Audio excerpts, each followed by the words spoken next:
कामचोर देवरानी। एक बार की बात है, सुषमा अपने पूरे परिवार के साथ खुशी खुशी मोहन नगर में रहती थी। उसकी 2 बहुएं थी, पल्लवी और शिवानी। एक दिन दोनों बहुएं रसोई में काम कर रही होती है कि तभी उनकी सास सुषमा उन्हें बुलाती है। अरे बहू, जरा इधर तो आना। शिवानी, जरा जाकर देखना सासू माँ क्या कह रही हैं। दीदी आप ही देख लो ना जाकर, आपको भी तो सुनाई दे रहा है। अरे मैं आटा गूंद रही हूँ ना, तुम चली जाओ। हाँ तो मैं भी तो सब्जी काट रही हूँ ना दीदी। अरे बहू जल्दी आओ। ओह, ये तो जाएगी नहीं, मैं ही जाकर देखती हूँ कि क्या करना है। पल्लवी सुषमा के कमरे में जाती है। जी मम्मी जी, क्या हुआ? शाम को घर पर कुछ मेहमान आने वाले हैं, तो तुम अच्छा सा खाना बना लेना बहू। ठीक है मम्मी जी, आप बता दीजिए क्या क्या बनाना है और कितने लोग आ रहे हैं। सुनील की मौसी जी और उनका पूरा परिवार आ रहा है। कुल मिलाकर 3 लोग और हमें मिलाकर हुए 9 लोग। तो अभी से ही तैयारी करना शुरू कर दो। और हाँ, घर की सफाई भी कर देना, हाँ अच्छे से। जी मम्मी जी, सब काम हो जाएगा, आप चिंता मत कीजिए। पल्लवी शिवानी को घर में मेहमान आने वाले हैं इसके बारे में बताती है। क्या 9 लोगों का खाना बनाना होगा, घर की सफाई करनी है?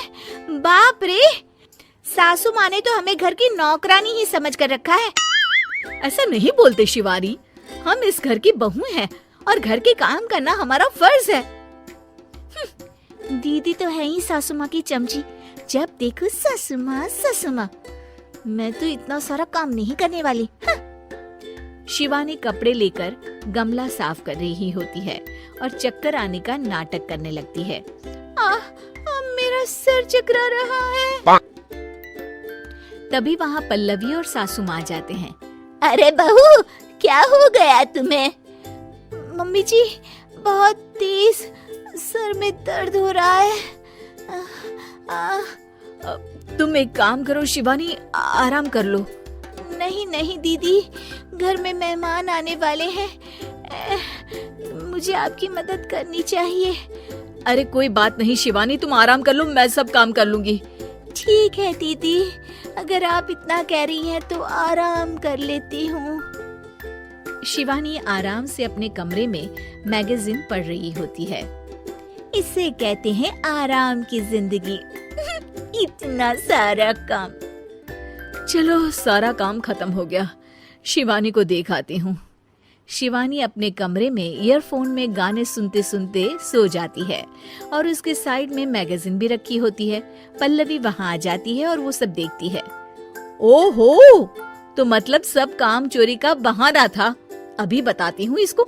घर का सारा काम मुझे करना पड़ा और ये महारानी यहाँ मैगजीन पढ़ रही है, गाने सुन रही है।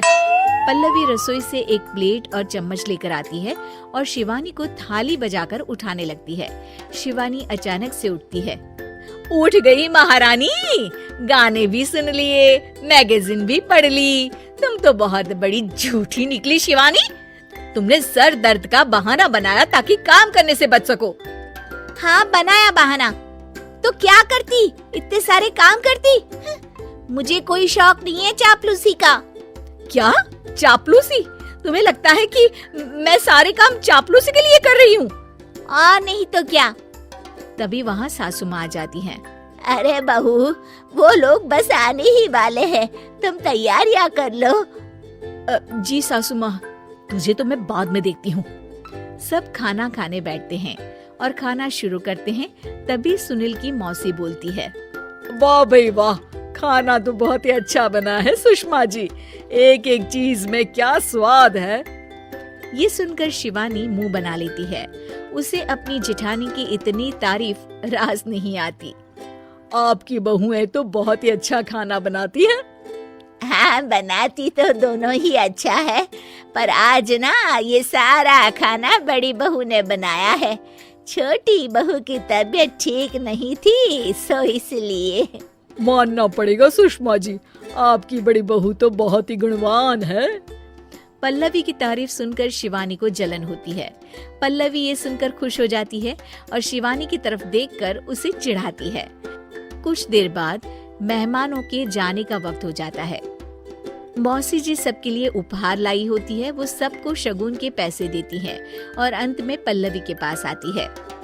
तुम्हारे लिए शगुन का लिफाफा तो है ही, पर बहू तुम्हें एक और उपहार भी मिलेगा इतना अच्छा खाना बनाने के लिए। मौसी अपने सोने के कंगन निकालकर पल्लवी को पहना देती है। ये लो, ये मेरे मनपसंद कंगन है, अब से ये तुम्हारे हुए।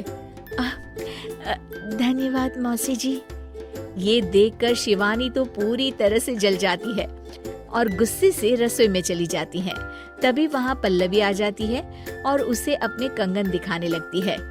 देवरानी जी, अब आपका सर दर्द ठीक तो है ना? मुझे लगता है कि अब सर दर्द शुरू हो गया होगा आपका।